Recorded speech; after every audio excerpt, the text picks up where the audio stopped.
तो आज की क्लास में HCF फॉर्म पढ़ने वाले हैं।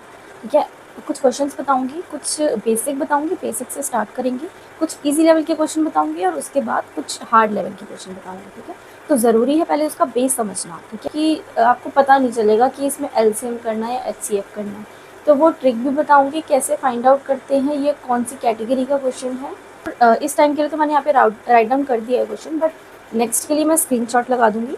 ठीक है, वहाँ से आप क्वेश्चन करेंगे, आंसर यहाँ बोर्ड पर मैं आपको स्टेप बाय स्टेप सॉल्व करवाऊँगी। चलिए CSAT स्टार्ट करते हैं, वो भी बेस स्ट्रॉन्ग करके। ठीक है, बेसिक स्ट्रॉन्ग होना बहुत ज़रूरी है। तो चलिए बेसिक से आपको पढ़ाना स्टार्ट करते हैं। पहले बेस पढ़ाऊँगी, ठीक है, उसके बाद आपका थोड़ा ईजी लेवल के क्वेश्चन होंगे। ठीक है, ये कंसेप्ट बिल्डर्स क्लास रहेगी आपके लिए CSAT के लिए। इसमें जो आपके बेसिक कंसेप्ट हैं वो अच्छे से क्लियर होंगे। ठीक है, चलिए स्टार्ट करते हैं। और आज की क्लास में लेवल मैंने आपको बताया, पहले इजी लेवल रखेंगे। ठीक है, पहले आपको कंसेप्ट बिल्ड करूँगी, मैं आपका बेसिक बताऊँगी, उसके बाद कुछ इजी लेंगे। ठीक है, क्वेश्चंस, फिर थोड़े से हार्ड लेंगे, फिर आपको प्रॉपर में जो क्वेश्चन आते हैं उसको भी क्लास में करेंगे, अच्छे से एक्सप्लेन करूँगी। ठीक है, कोई डाउट हो तो आप कमेंट सेक्शन में पूछ सकते हैं। धीरे धीरे फिर मैं आपको लाइव सेशन में आके पढ़ाया करूँगी। ठीक है, लाइव सेशन में आप मुझसे क्वेश्चन पूछना, मैं उसके आपको आंसर बोर्ड पर यहाँ पर करके बताऊँगी। ठीक है, चलिए स्टार्ट। देखिए, सबसे सिंपल फॉर्म ऑफ क्वेश्चन है ये वाला।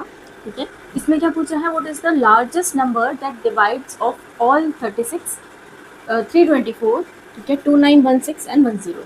इसमें पूछा है एक ऐसा लार्जेस्ट नंबर हमें बताना है जो कि सबसे ही डिवाइड हो सके। ठीक है, तो इन क्वेश्चंस में जिसमें लार्जेस्ट नंबर पूछा जाता है जो सबसे ज़्यादा सबसे डिवाइड हो सके, तो उस केस में हम यहाँ पर HCF फाइंड आउट करते हैं। ठीक है, लास्ट क्लास में हमने पढ़ा था HCF कैसे फाइंड आउट करते हैं, उसका बेसिक मैंने आपको बताया था। ठीक है, तो सबसे पहले 36,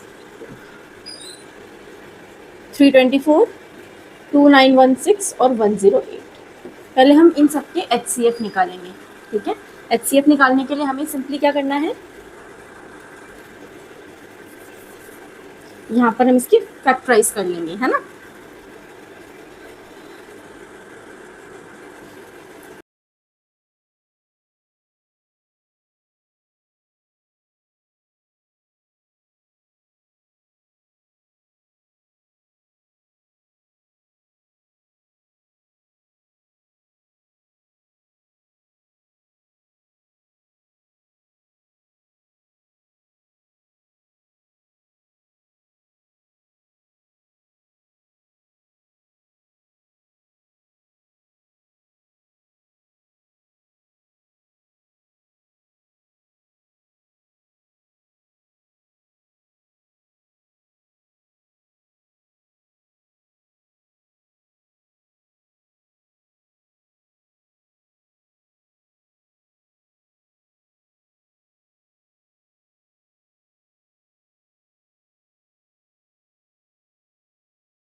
मार्कर से मैं सेग्रीगेट कर देती हूँ, जिससे कि आपको इनके बीच का डिफरेंस पता चल जाएगा।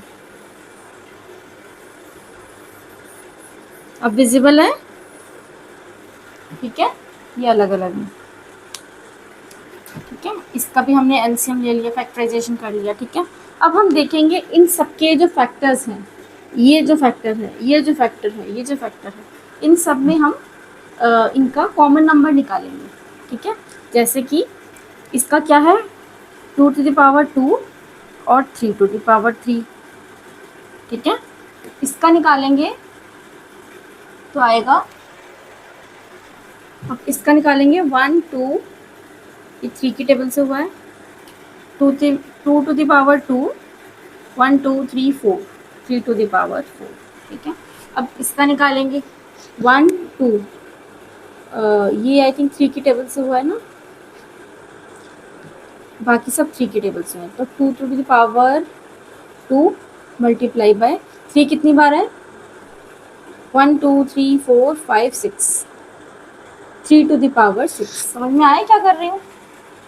ठीक है, मैंने इन सबको लिख लिया है फॉर्म में। ठीक है, अभी कॉमन नहीं निकाला, कॉमन अभी निकालेंगे। 1 2, यहाँ पर 2 बार 2 आया तो 2 to the power 2 multiply by 1 2 3 3 to the power 3। समझ में आया? ठीक है। अब इन सब में से कॉमन निकाल लेंगे। इतना रफ कर दूं, ये हमने सिर्फ फैक्टर्स, ये जो नंबर यहाँ पर दिए गए थे ना क्वेश्चन में, ठीक है, ये देखिए ये नंबर जो यहाँ पर दिए गए हैं 36 और 324, हमने इन सब का ना HCF ले लिया है। ठीक है, इसका HCF निकालेंगे अभी। ठीक है, सिंपली ये क्वेश्चन है, HCF फाइंड आउट करना है इसमें। वो ऐसा नंबर होगा जो इन सबको डिवाइड कर सकता है। ठीक है, तो हमने पहले इसकी फैक्टराइजेशन करी। ठीक है, फैक्टराइजेशन करने के बाद हमने इसको लिख लिया है कि इसमें किससे कितनी बार मल्टीप्लाई हुआ है। ठीक है, अब मैं इसको रब कर देती हूँ, फिर आपको नेक्स्ट स्टेप बताती हूँ। ये देखिए, सिर्फ यही वाला क्वेश्चन देखना है आपको। ठीक है, अभी देखिए जो हमने फैक्टराइजेशन करा था ना, है ना, वो सबको मैंने यहाँ पर लिख लिया है। अब हम इसमें से कॉमन टर्म्स निकालेंगे।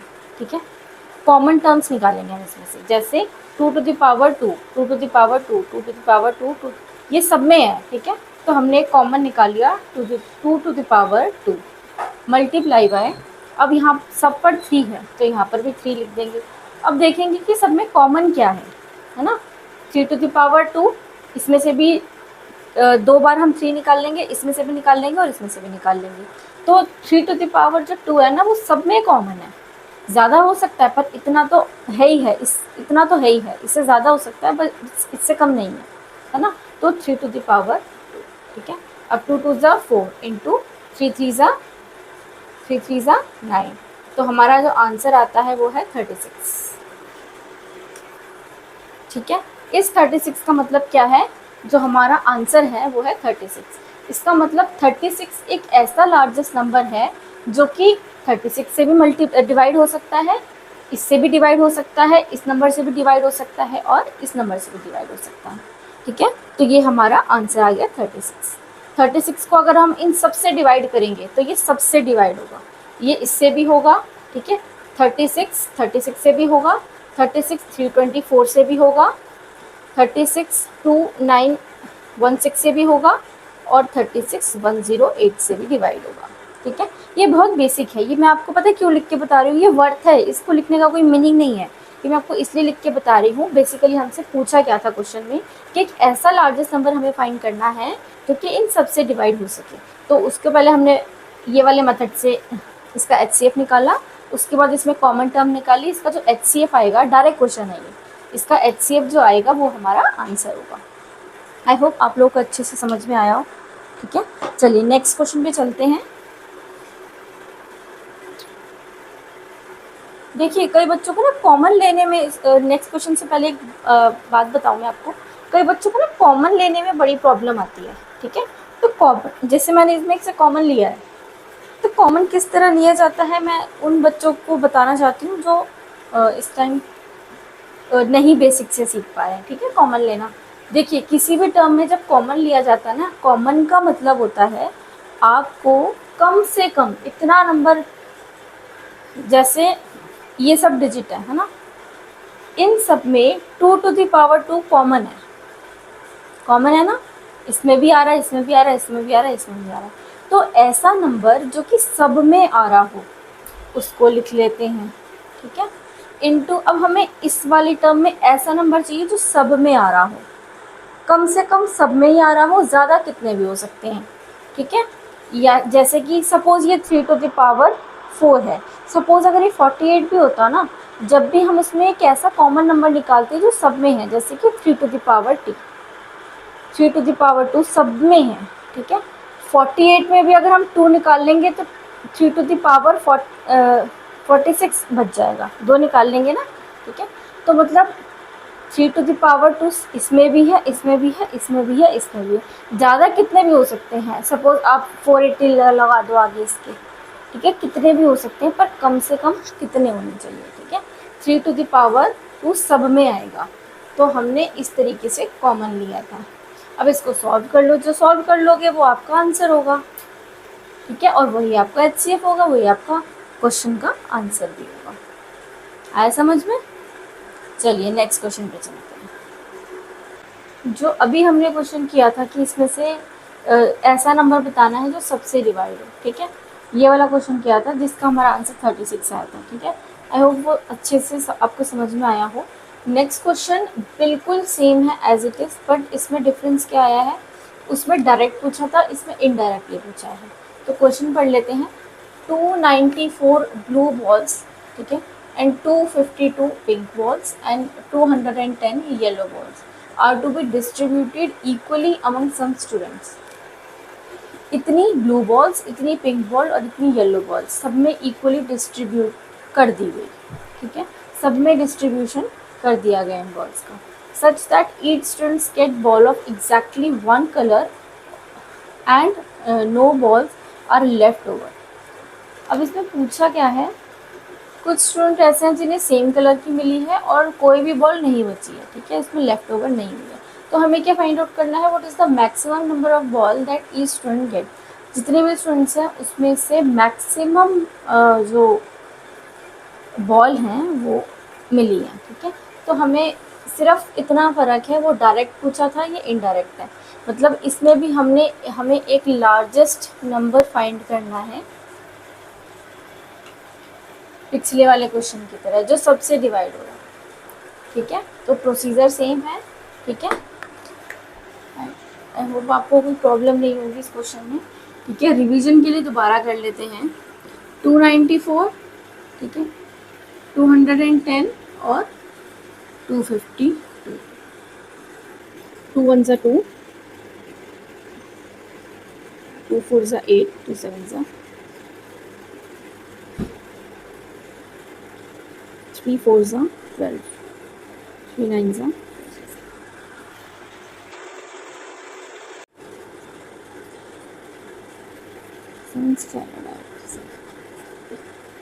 ठीक है, ठीक है। तो इसको भी कर लेते हैं। 2 1 2, 3 3 9, 3 5 15, 3 1 3, अच्छा 5, सॉरी 5 से करेंगे हम इसको। 5 7 7 1 7, ठीक है। तो इसकी फैक्टराइजेशन क्या हो गई, 2:1, 3:1, 5:1 एंड 7:1। 252 को भी सॉल्व कर लेंगे।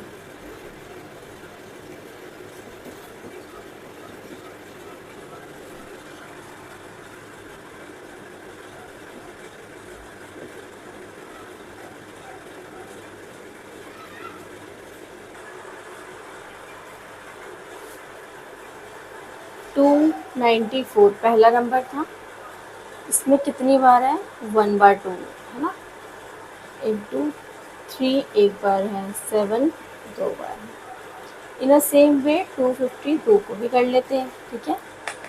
ये रहा इसकी फैक्टराइजेशन, 2 2 बार है, 3 कितनी बार है, 1 2, 3 2 बार है, इंटू 7 जो है वो एक ही बार है।